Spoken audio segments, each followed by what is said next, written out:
নমস্কার বন্ধুরা, সুপ্রিয়া কিচেনে আবার আপনাদের সবাইকে স্বাগত জানাই। আজকে বানাবো বসুন্ধরী পাটিসাপটা, একদম ঘরে থাকা কিছু উপকরণ দিয়ে। তো প্লিজ বন্ধুরা, আপনারা পুরো ভিডিওটা প্রথমের থেকে শেষ পর্যন্ত দেখবেন। 5-6 ঘন্টা চালটা ভিজিয়ে রেখেছিলাম, তারপরে আবার 1 ঘন্টা মতো জল ঝরাতে দিয়েছিলাম নেটের উপরে। জল ঝরে গেছে, তবু কিন্তু এই চালের গায়ে জলগুলো আছে। এই জলগুলো আমি কাপড় দিয়ে তুলে নেব, তারপরে শিলে বাটবো। যদি দিনের বেলা হয় তাহলে কিন্তু রৌদ্রে দিলেই জলটা শুকিয়ে যেত, কিন্তু আমি তো দিনের বেলা বানাচ্ছি না, সন্ধ্যেবেলা বসেছি। এখানে একটা এই যে পরিষ্কার কাপড় নিয়েছি সাদা, এই কাপড়ের উপরে চালগুলো দিয়ে দেবো। আমি এখানে আতপ চাল নিয়েছি। এইভাবে কাপড়ের উপর রেখে এইভাবে ডলা দিয়ে দিয়ে জলগুলো শুকিয়ে নেব চাল থেকে। এই সাইডটায় ভিজে গেছে, আবার অন্য সাইডে একটু ডলা দিয়ে নেব। দেখুন চালের গায়ে আর জল লেগে নেই, জলগুলো একদম এরকম শুকিয়ে গেছে। অল্প অল্প চাল নিয়ে গুঁড়ো করে নেব।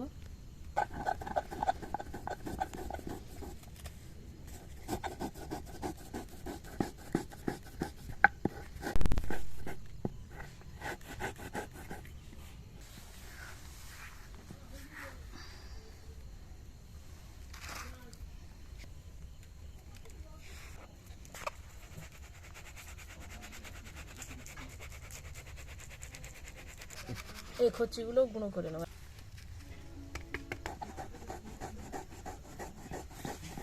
এক বাটি সুজি গুঁড়ো করে নেব।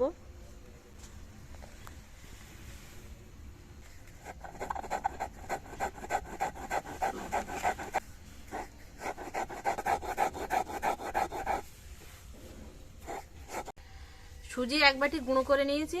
এবার পাটিসাপটার ডোটা বানিয়ে নেব। 1 বাটি সুজির গুঁড়ো দিয়ে দেবো, আর দিয়ে দেবো 2 বাটি চালের গুঁড়ো, আর দিয়ে দেবো 1 বাটি পরিমাণ ময়দা, দিয়ে দেবো 2 চামচ পাউডার দুধ, আর দিয়ে দেবো 1 বাটি পরিমাণে গুঁড়ো চিনি, দিয়ে দেবো সামান্য পরিমাণে লবণ। এবার অল্প অল্প জল দিয়ে ডোটা মাখাবো একসঙ্গে, বেশি জল দেবো না।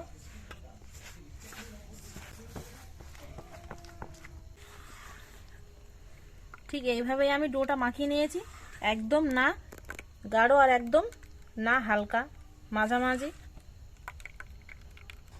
এ সাইডে আমি যে ডোটা মাখিয়েছি, এই ডো মাখানোর মধ্যেই অর্ধেকটা আমি এই ছোট বাটিতে তুলে নেব। আমরা তরকারিতে যে রেগুলার হলুদ দেই, সেই হলুদ গুঁড়ো আমি নিয়েছি, এই ডোয়ের মধ্যে দিয়ে দেব। দেখুন কালারটা কত সুন্দর এসছে হলুদের।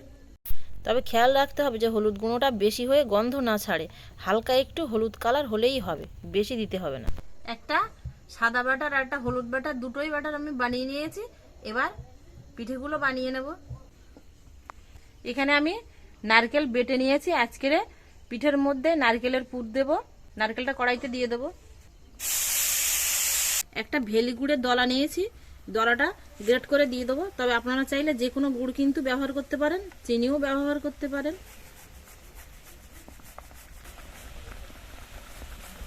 এখানে আমি এলাচ দানার গুঁড়ো নিয়েছি, দিয়ে দেবো।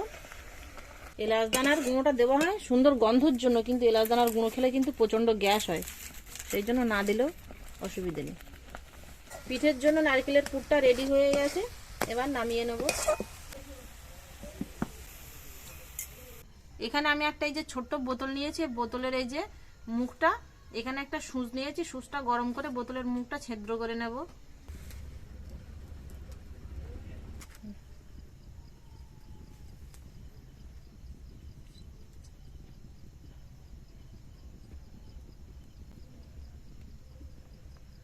বোতলের মধ্যে ঢেলে দেব হলুদ রঙের ব্যাটারটা। এবার পাটিসাপটা বানাবো, কড়াই বসিয়ে দেবো। আজকে আমি পাটিসাপটাগুলো কড়াইতে বানাবো। এখানে আমি খেজুর পাতা কেটে এরকম ব্রাশের মতো করে বানিয়ে নিয়েছি। একটু তেল ব্রাশ করে নেবো কড়াই। এবার যে হলুদ ডোটা রেখেছিলাম, সেই ডোটা আমি দিয়ে দেবো।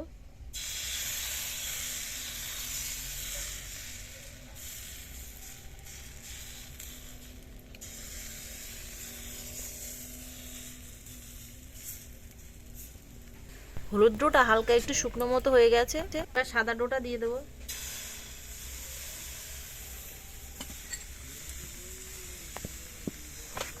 এবার নারকেলের পুরটা সাইড দিয়ে দেবো।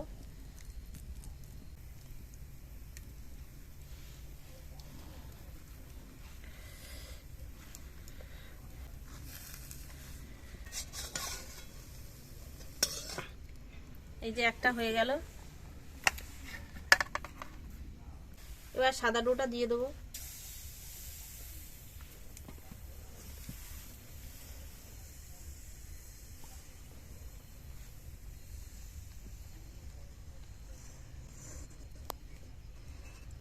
এবার নারকেলের পুরটা সাইড দিয়ে দেবো।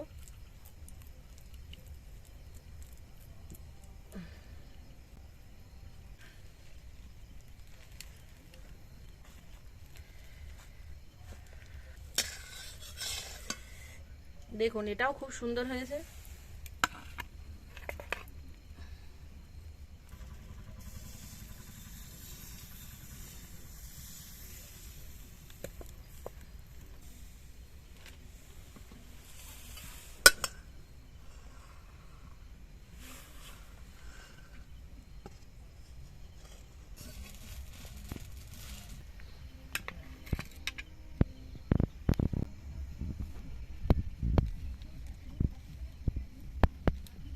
পিঠেগুলো সব ভেজে নিয়েছি, দেখুন দেখতে কত সুন্দর লাগছে।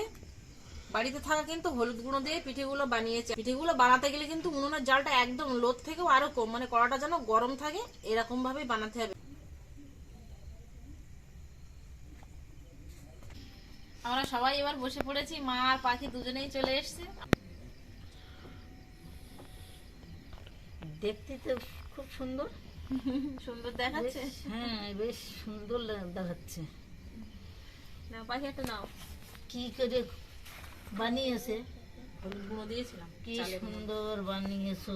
এমনি তো প্লেন পাটিসাপটা খাই আমরা, কিন্তু আজকে একটু অন্যরকম ভাবে ডিজাইন করে বানালাম।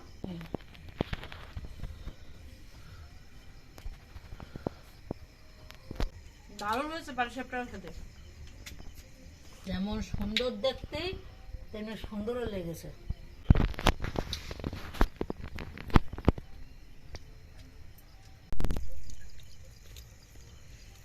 দু কামড়ে খাও, পাখি এক কামড়ে একটু একটু একটু করে একটু করে, মানে স্বাদ বুঝে বুঝে খাবে পাখি নাকি?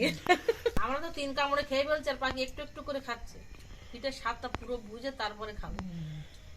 আমি যেভাবে বানিয়েছি আপনারা কিন্তু এইভাবে বাড়িতে যদি বানান তাহলে কিন্তু খুব সহজেই বানাতে পারবেন।